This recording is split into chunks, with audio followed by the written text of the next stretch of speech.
आपके साथ मैं अदिति त्यागी। मेरे साथ स्क्रीन पर आपको नाजिया इलाही खान दिखाई दे रही हैं। आप जानते हैं बहुत ही मुखर आवाज है। नाजिया, बहुत बहुत स्वागत है आपका। और आज आपको जो बुलाया है वो इस सवाल का जवाब लेने के लिए बुलाया है कि मैं लगातार देख और सुन रही हूँ कि ये कहा जाता है कि जो मुसलमान है वो बीजेपी को वोट नहीं करता। आज आप जानती हैं कि हरियाणा और जम्मू कश्मीर के नतीजे आए और मैंने एक वीडियो भी किया था नाजिया, जिसका जिक्र प्राइम मिनिस्टर ने अपने भाषण में भी किया था जम्मू में, जिसमें जो लोकल कश्मीरीज हैं वो बता रहे हैं कि उन्हें किस तरह से अलग अलग योजनाओं का फायदा हुआ है। लेकिन जैसा कि एग्जिट पोल्स दिखा रहे थे, जैसा कि रिजल्ट्स में देखने को मिला, वैली में बीजेपी खाता नहीं खोल पाई, जिसके बाद या मुझे कहना चाहिए एग्जिट पोल के बाद से लगातार ये डिस्कशन शुरू हो गया कि आप कितना भी मुसलमानों के लिए कर लीजिए वो वोट नहीं देता। तो बीजेपी को, क्या आपको सीरियसली लगता है कि मुसलमान वोट नहीं करता? और अगर नहीं करता है तो वजह क्या आपको दिखाई देती?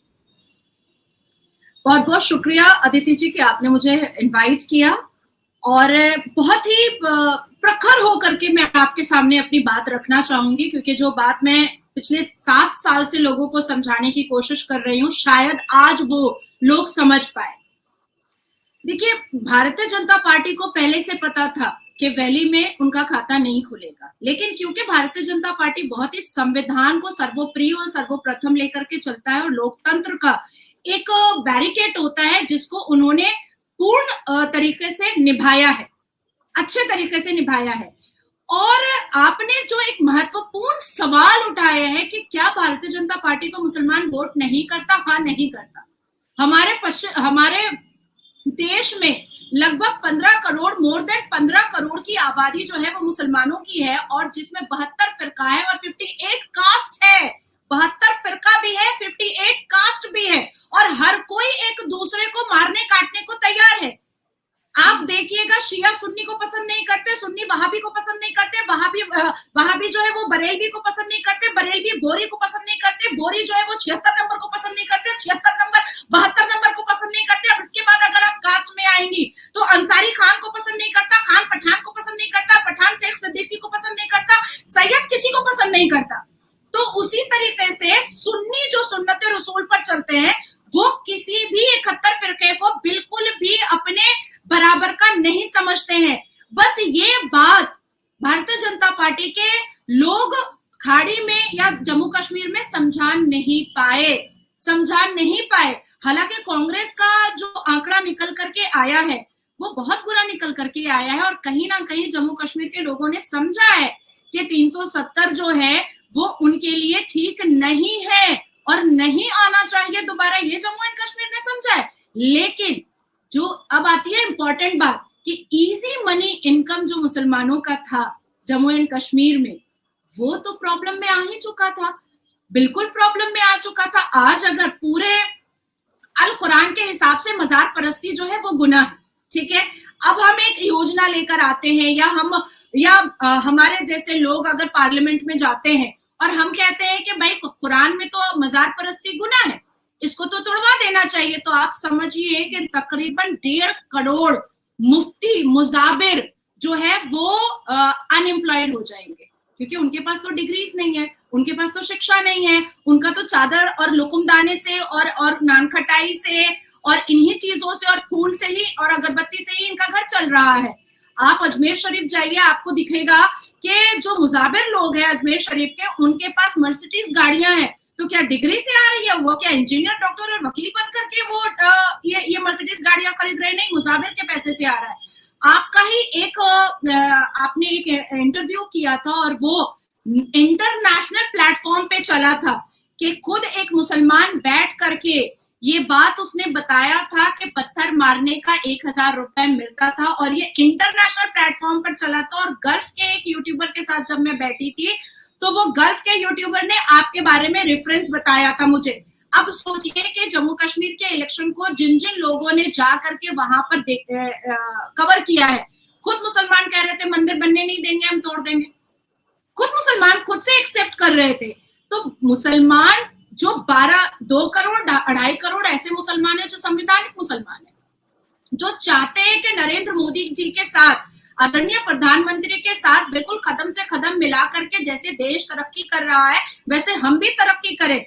लेकिन जो ज्यादा जो मेजॉरिटी है उन मुसलमानों की है जो शिक्षा नहीं लेना चाहते हैं, जो हार्डवर्क नहीं करना चाहते हैं, जो एफर्ट नहीं लगाना चाहते हैं, जो शिक्षित हो करके अपने आप को किसी मुकाम पर नहीं पहुंचाना चाहते हैं, पत्थर मार करके वो इनकम करना चाहते हैं, मजार परस्ती करके इनकम करना चाहते हैं, बम गोली बारूद से इनकम करना चाहते हैं, नसरुल्लाह हिजबुल्लाह को अपना लीडर बना करके इनकम करना चाहते हैं, और देश में एक ऐसा आतंक फैला करके डरावना और भयभीत माहौल क्रिएट करके रखना चाहते हैं जिससे उनकी डिक्टेटरशिप भी चलती रहे हमेशा। अब आप सोचिए कि अल कुरान के हिसाब से, जो हमारा अल कुरान है उसके हिसाब से, जो पत्थरबाज होता है उसको अरबी में ताइफ कहा जाता है। ताइफ, ताइफ का अर्थ निकलता है कि फिरौन से भी बुरा। और हमारा अल कुरान की कई आयतों ने इस बारे में जिक्र किया है कि प्रॉफिट मोहम्मद सल्लल्लाहु अलैहि वसल्लम पर जिन लोगों ने पत्थर मारा था उसको ताइफ बोला गया था। तो ये पत्थरबाज कौन है? ये मुसलमान तो नहीं है, ये तो मुसलमान नहीं है। प्रॉफिट मोहम्मद ने पत्थर खाए थे, प्रॉफिट मोहम्मद ने कभी पत्थर मारे नहीं थे। प्रॉफिट मोहम्मद ने महिलाओं का रिस्पेक्ट किया था, उन्होंने अपनी बेटियों के लिए अपनी पगड़ियां बिछाई थी, मदरसे और मजार के अंदर रेप हुआ नहीं था। तो ये कहां से आ रहा है? ये अवैसी जैसे हैं, अब्दुल्ला परिवार जैसे लोग हैं, उमर अब्दुल्ला जैसे लोग हैं, मुफ्ती परिवार जैसे लोग हैं, जो इस्लामिक एक्सट्रीमिस्ट से फंडिंग लेकर के और मुसलमानों को टेररिज्म की तरफ बढ़ा करके अपनी सत्ता का कारोबार चलाते रहना चाहते हैं। और क्योंकि मुसलमानों को लत लगी हुई है कि वो इजी मनी इनकम करे, और क्योंकि उनके ब्लड में है डिक्टेटरशिप करना, चाहे वो घर के अंदर रहेंगे तो महिलाओं पे डिक्टेटरशिप करेंगे, अपने आसपास पड़ोस में रहेंगे तो पड़ोसियों पर डिक्टेटरशिप करेंगे, किसी स्टेट में रहेंगे तो वहां डिक्टेटरशिप करने की कोशिश करेंगे, किसी देश में इस्लामिक कंट्री में रहेंगे तो वहां डिक्टेटरशिप करने की कोशिश करेंगे। तो वो डिक्टेटरशिप का एक नशा है, तो भयभीत माहौल बना करके वो नशा वो पूरा करते हैं।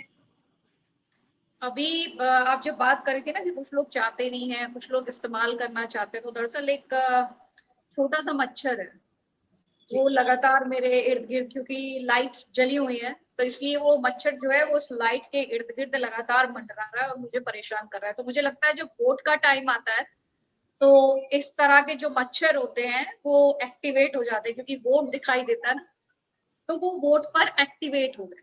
अब मैं आपसे जो जानना और समझना चाह रही हूँ कि एक पार्ट हुआ कि भाई राजनीति में मुसलमानों का इस्तेमाल, ये एक बहुत लंबी सीरीज है और इससे तो शायद मुसलमान भी इनकार नहीं करेगा कि उसका राजनीतिक इस्तेमाल हुआ है। लेकिन खासतौर पर जब बात आती है नरेंद्र मोदी और उनकी सरकार की, तो उनकी दलील ये रहती है कि भाई हम तो कहते हैं सबका साथ, सबका विकास, सबका विश्वास, सबका प्रयास। वो ये दलील देते हैं, हम कहते हैं सबका विकास। तो यहाँ पर आप जाएंगे, जैसे मैं जम्मू कश्मीर में थी 3 हफ्ते से ज्यादा, मैंने करीब 2500 किलोमीटर से ज्यादा का सफर तय किया जम्मू कश्मीर में। तो मैंने देखा, आप जाके पूछिए, किसान सम्मान निधि ली, हाँ ली, पेंशन ली, हाँ ली, सिलेंडर लिया, हाँ लिया, आयुष्मान कार्ड जिसे वो गोल्डन कार्ड कहते हैं वो लिया, हाँ लिया। फिर दिक्कत क्या आ जाती है?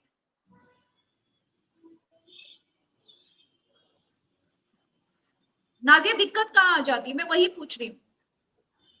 देखिए, बहुत ब्लंट वे में मैं बताऊंगी कि मुसलमानों के पास जो है एक एक्स्ट्रा कार्ड होता है। हमारे और आपके वॉलेट में डेबिट कार्ड होता है, वोटर आईडी कार्ड होता है, आधार कार्ड होता है, क्रेडिट कार्ड होता है, ड्राइविंग लाइसेंस कार्ड होता है, पर मुसलमानों के वॉलेट में एक विक्टिम कार्ड होता है, जो वो हमेशा जहां जहां पर जरूरत होती है वहां वहां पर वो उसको फेंकते भी रहते हैं और उसको वो खेलते भी रहते हैं। ये बात पिछले 77 साल से मुसलमानों को पता है भारत में कि उनको कांग्रेस ने वोट बैंक के हिसाब से हमेशा मिसयूज किया है। एक वक्त था जब इमाम बुखारी साहब कांग्रेस के साथ जीप में बैठ करके कांग्रेस के नेतृत्व में और कांग्रेस के लिए वोट मांगा करते थे। एक वक्त था कि जैसे ही इवन 2024 के लोकसभा इलेक्शन में आप देखिएगा कि एक हैंडबिल निकला था दारुल उलूम से, देवबंद से, अलग अलग मदरसों और मस्जिदों से, कि भाजपा को हराने के लिए हम लोग सबको कांग्रेस को समर्थन देना पड़ेगा। अब ये जानना जरूरी है कि भाजपा को हराना क्यों। आसाम में हेमंता बिस्वा शर्मा मजार तोड़ करके वो स्कूल बनाना चाहते हैं, योगी आदित्यनाथ रेप कोई भी करे, हिंदू करे, यादव करे, ब्राह्मण करे, मुसलमान करे, भाई मीडिया के सामने भी लाएंगे और उसको कड़ी से कड़ी सजा भी देंगे और एक बात भी कहेंगे कि इस चौराहे पर बेटी को छेड़ोगे वहां यमराज खड़ा होगा। अब उसके बाद फिर आ जाते हैं हम राजस्थान में भी जिस हिसाब से नकाब को लेकर के जो इतना बड़ा घोटाला चल रहा था, उसके बाद जाली आधार कार्ड को लेकर के जो घोटाला चल रहा था, सारी चीजें जो सामने आती जा रही हैं, इससे मुसलमान जो है वो जम्मू कश्मीर के इलेक्शन में सतर्क करवाया गया उनको कि देखो अब भाजपा की यहाँ पर सरकार बन जाती है और भाजपा के मुख्यमंत्री बन जाते हैं तो तुम घाटियों में और वैलियों में बैठ करके भी तुम पाकिस्तान का काम नहीं कर पाओगे। तुम घाटियों और वैलियों में बैठ करके भी तुम पाकिस्तान से ड्रग्स, कोकीन जो है वो तुम नहीं यहाँ पर फैला पाओगे। मैं आपको एक आंकड़ा और बताती हूँ। कश्मीर में बहुत सारी लड़कियां हैं, बच्चियां हैं जिनसे मैं बात करती हूँ, उन्होंने पूरे आंकड़े मुझे दिए हैं कि कश्मीर की मुसलमान बेटियां जो है वो महाराष्ट्र के हिंदू लड़के से शादी कर रही हैं, दिल्ली के हिंदू लड़के से शादी कर रही हैं, गुजरात के हिंदू लड़के से शादी कर रही हैं। और जब मैंने उन बच्चियों से बात किया है कि तुमने क्यों किया है, तो उन्होंने एक भारी मेजॉरिटी ने मुझे बताया है कि वहां पर मुस्लिम लड़के बेसाख्ता ड्रग्स और कोकीन का नशा करते हैं, उसके बाद फिर वो कभी भी किसी भी वक्त तलाक दे देते हैं, उसके बाद फिर जहेज इतना ज्यादा मांगते हैं कि हमारे लिए और हमारे माँ बाप के लिए वो मतलब मैनेज करना बहुत मुश्किल हो जाता है। अब इसकी मैं आपको और भी एक स्ट्रॉन्ग रेफरेंस दे देती हूँ। जम्मू कश्मीर के इलेक्शन में राहुल गांधी जी जाकर के एक विला में ठहरे हुए थे और उस विला के गार्डन में उन्होंने कुछ बच्चियों के साथ बैठ करके एक कॉन्वर्सेशन, एक कन्फ्रंटेशन, एक डिस्कशन किया था, जिसमें एक नकाब वाली बच्ची ने राहुल गांधी जी से पूछा था कि आप शादी कब कर रहे हैं, तो उन्होंने मुस्कुरा करके टाला और रिवर्स वाइस वर्सा कर दिया कि आप शादी कब कर रही हैं। तो उस नकाब वाली बच्ची ने कहा था कि तलाक इतना ज्यादा होता है ना यहाँ पर कि शादी करने की हिम्मत नहीं होती है। तो मुसलमान निकाब वाली बच्चियों ने भी जोरदार तमाचा राहुल गांधी के मुंह पर दे डाला था, और जिसका रिपार्केशन आज हम देख रहे हैं कि कांग्रेस को वहां पर लोग पसंद नहीं कर रहे हैं, लेकिन क्योंकि एक बना बनाया स्ट्रैटेजी और एक बना बनाया जो खुफिया जो वोट बैंक है वो फारूक अब्दुल्ला के पास था, एक बार में नहीं टूटेगा।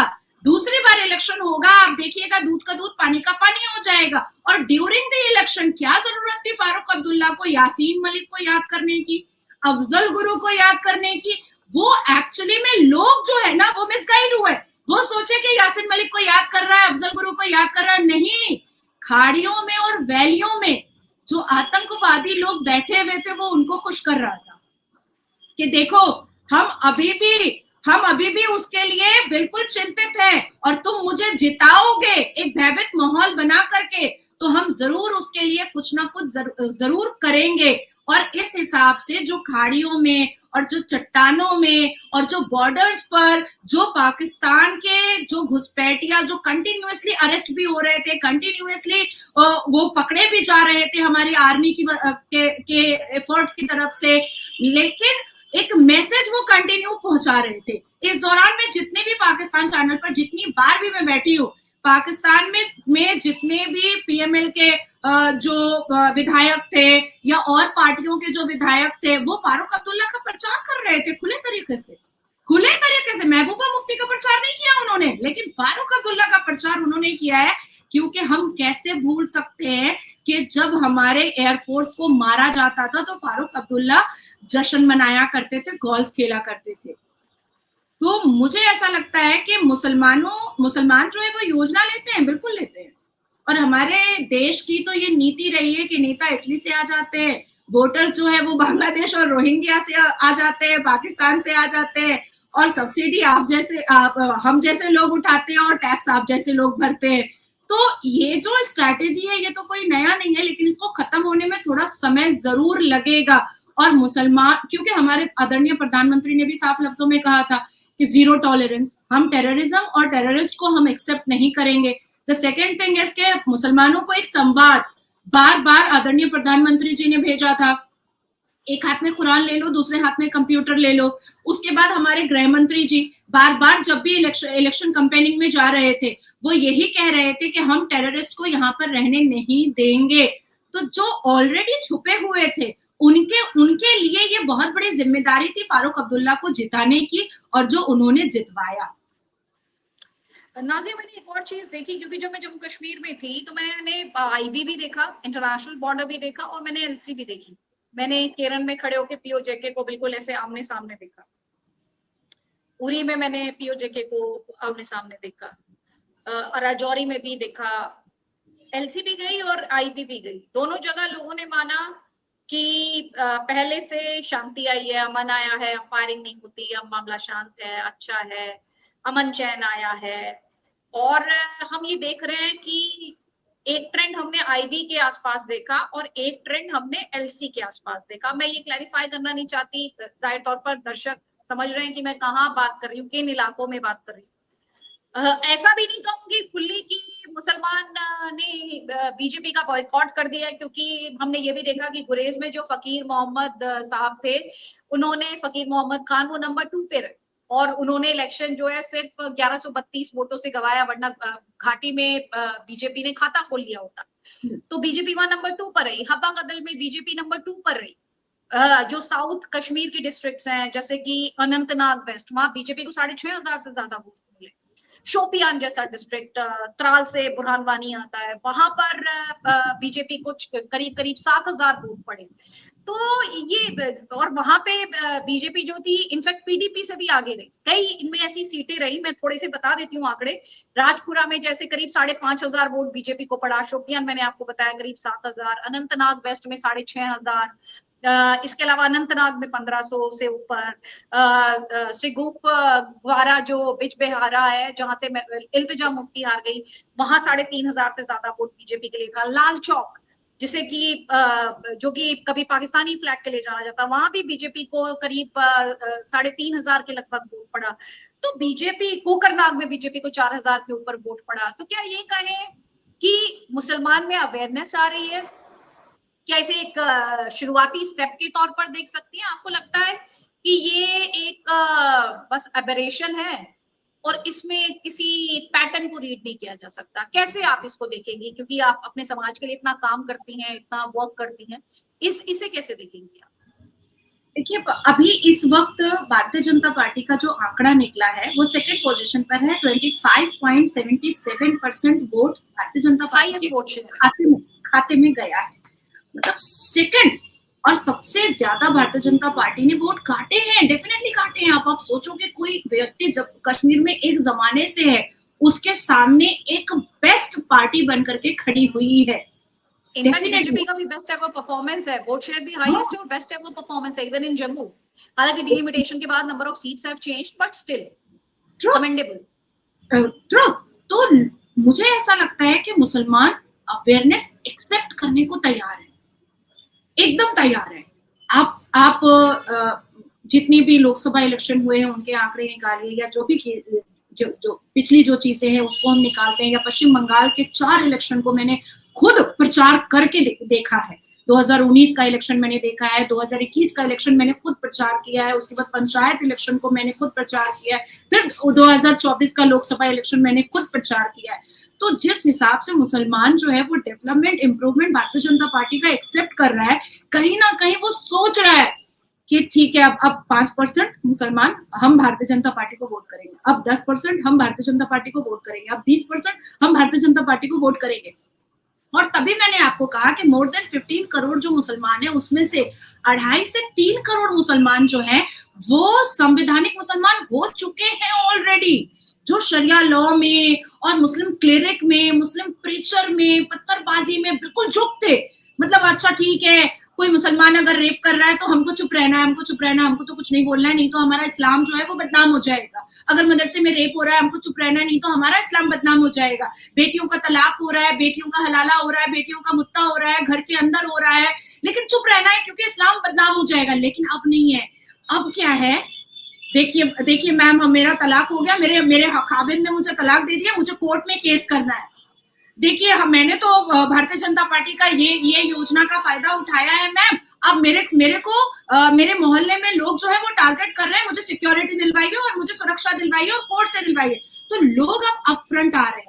मुसलमान जो है वो अब एक मेजॉरिटी में इकोसिस्टम बन करके भारतीय जनता पार्टी के पक्ष में आ रहा है। अब इसकी वजह भी मैं आपको बताती हूँ कि जैसे सीएए पर सारे मुसलमानों ने मिल करके मुसलमान कम्युनिटी को बहकाया, वर्गलाया कि अरे तुम्हारी नागरिकता ले ली जाएगी, अरे तुमको तो बाहर निकाल दिया जाएगा, तुमको तो तुम्हारा बाप दादा का जमीन ले लिया जाएगा।